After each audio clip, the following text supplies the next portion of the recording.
প্রয়োজন হয়। অ্যাটরভাস্টেটিন এই HMG কোএরিডাক্টেজ নামে উৎসেচকটিকে অবরুদ্ধ বা ব্লক করে দেয়।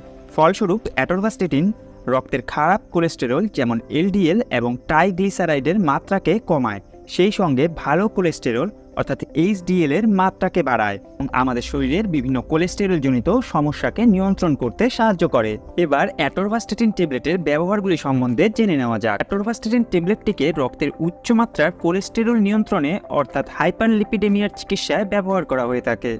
এটি রক্তের ব্যাড কোলেস্টেরলের মাত্রাকে কমায়, অপরদিকে গুড কোলেস্টেরলের মাত্রাকে বাড়াতে সাহায্য করে। এই ওষুধটি রক্তের ব্যাড কোলেস্টেরল যেমন LDL, VLDL এবং ট্রাইগ্লিসারাইডের মাত্রাকে কমায়, অপরদিকে গুড কোলেস্টেরল যেমন HDL এর মাত্রাকে বাড়াতে সাহায্য করে। ছাড়া হৃৎপিণ্ডের জটিলতাজনিত বিভিন্ন চিকিৎসায় যেমন heart attack, stroke, coronary artery disease, diabetes জনিত কারণে হৃৎপিণ্ডের জটিলতা